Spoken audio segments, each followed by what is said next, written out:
Update: husband has a new chosen family he prioritizes and sees every week. I'm jealous and frustrated. It's been a while since our little boy is 2.5 now. Thank you to everyone who commented. It was the kick in the butt I needed to lay down the law. ESP: the folks that rightly pointed out I was a passive doormat without self-respect. That stung but was true. After my post, I had a big sit down with John on the things I was upset about. My husband was traveling to be a groomsman for a good friend. I told him to stay out there for an additional week and decide if he wanted to stay married and wanted to be a family. If he wanted the above, think about what needed to change on his part, not just Pam but other stuff too, how he was going to be a good husband/father going forward. Arranged to go over it with me and our marriage counselor on his return. Alternatively, if he didn't do the above, then when he got back we'd start logistics on separation and co-parenting. And surprisingly, he did all the above. Apparently he reflected a lot at the wedding. His friend and his wife are such an in-love couple, and thought a lot about us and our relationship and what he wanted. He came back and proposed changes, immediate break from Pam/company and stop to their hobby. He'd play some D&D/MTG online, but that was it. He'd take over remaining baby prep, nursery, logistics, and promised to lay out a postpartum care plan for me and baby.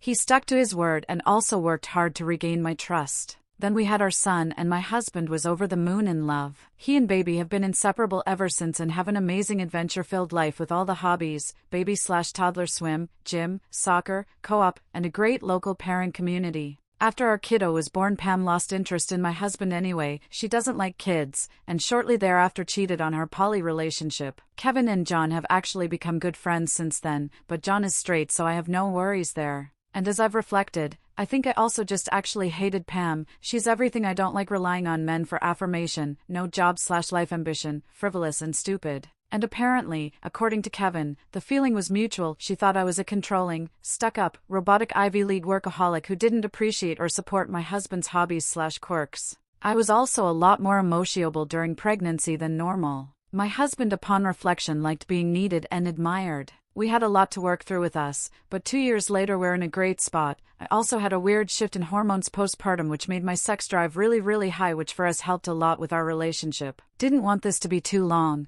but there were a lot of changes we implemented to get back to a loving place. John feels a lot of purpose in being a dad and supported me as my career has taken off. Sometimes things are still hard, my job is really high stress, toddlers are a lot of work, etc. But we're pretty happy. We spent this morning snuggling in bed with our toddler and dog, pretending we were on a boat, making hairdryer sounds, and giving hugs. We live a pretty boring suburban kind of life, but it works for us. Thanks everyone for the push for me to stand up for what I wanted and needed.